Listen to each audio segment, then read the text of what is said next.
Terima kasih Anda masih bergabung bersama kami. Pemirsa, indeks harga saham gabungan atau IHSG ditutup menguat dan berhasil memangkas pelemahan dengan bertahan di atas level 8.500-an di hari Senin. Saham Big Caps kembali menjadi penopang seiring penguatan saham Telkom dan saham BCA. Indeks harga saham gabungan atau IHSG ditutup menguat 0,47% di level 8.548,78 di akhir perdagangan Senin hari pertama perdagangan di Desember. Indeks sektoral dengan kenaikan terbesar sektor barang konsumen siklikal melesat 2,89%, sektor energi naik 1,36%, dan sektor teknologi menguat 1,08%. Sedangkan indeks sektoral dengan pelemahan terdalam sektor properti dan real estate turun 2,02%, sementara sektor perindustrian melemah 0,44%, dan sektor barang konsumen non-cyclical yang koreksi 0,22%.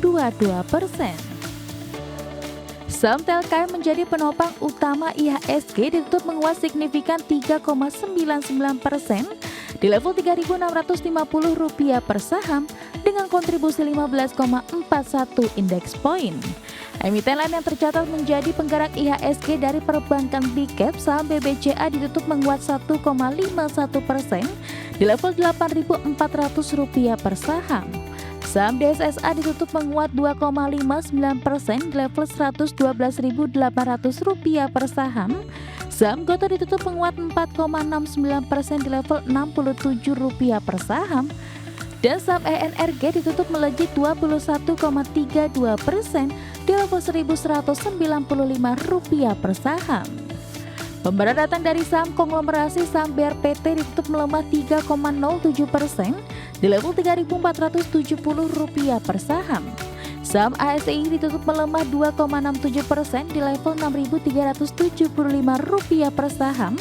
Dan saham PANI ditutup melemah 3,92% di level Rp13.475 per saham.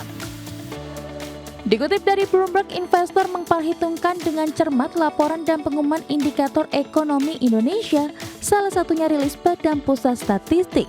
Salah satunya neraca perdagangan Oktober yang masih mencatat surplus 2,39 miliar dolar Amerika. Lebih rendah dibanding konsensus Bloomberg dengan proyeksi di 3,68 miliar dolar Amerika dan juga menyusut dibanding September di 4,34 miliar dolar Amerika. Surplus ini merupakan yang terendah dalam 6 bulan. Namun surplus neraca perdagangan Indonesia sudah terjadi selama 66 bulan beruntun. Berbagi sumber, IDX Channel.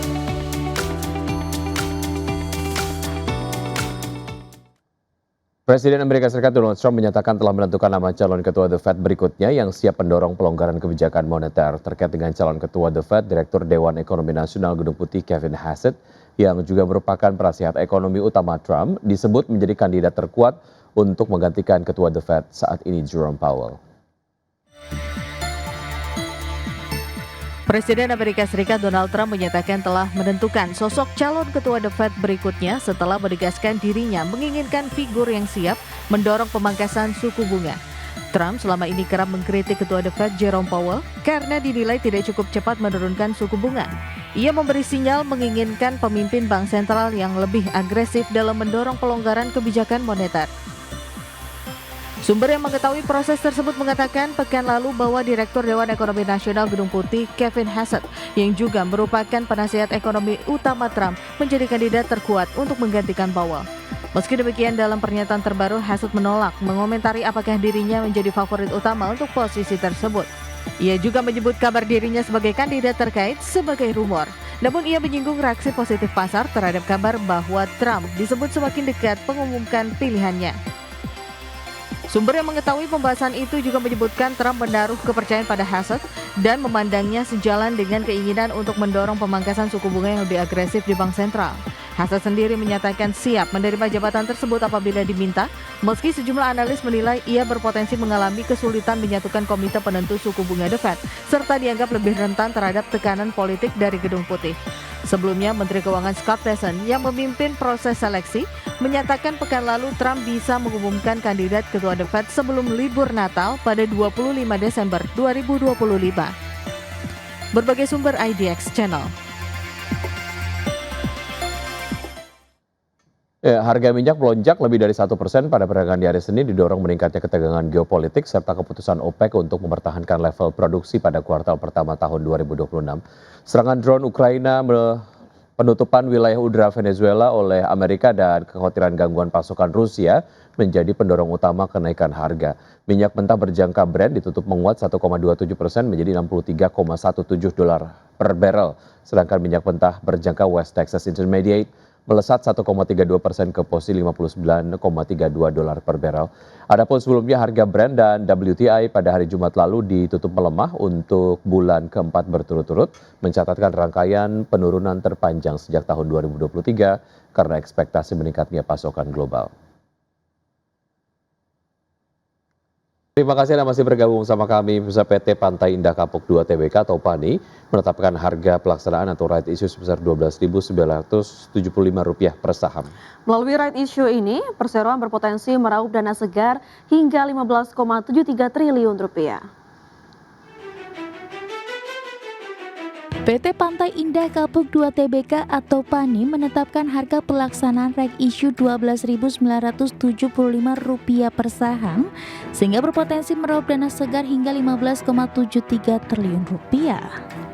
Dalam aksi right issue, PANI akan menerbitkan sebanyak-banyaknya 1,21 miliar saham biasa dengan nilai nominal Rp100 per saham atau mewakili 6,69% dari jumlah saham perusahaan yang telah ditempatkan dan disetor penuh. PT Multi Arta Pratama yang menjadi pemegang saham utama PANI dengan kepemilikan 87,78% akan menerima hak sebanyak 1,06 miliar HMETD. Manajemen mengumumkan MAP menyatakan berkomitmen serta telah memiliki dana yang cukup untuk melaksanakan sebanyak 385,35 juta HMETD yang mewakili 36,21% dari keseluruhan HMETD dengan nilai pemesanan Rp4,99 triliun.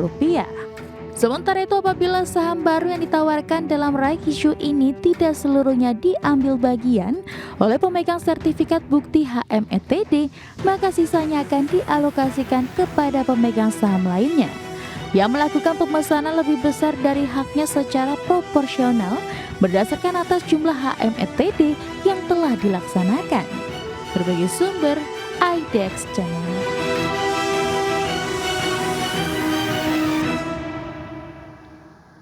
PT Sarana Menara Nusantara Tbk mengumumkan rencana pembagian dividen tunai interim untuk tahun buku 2025 sebesar Rp6,87 per saham dengan total nilai dividen mencapai Rp400 miliar.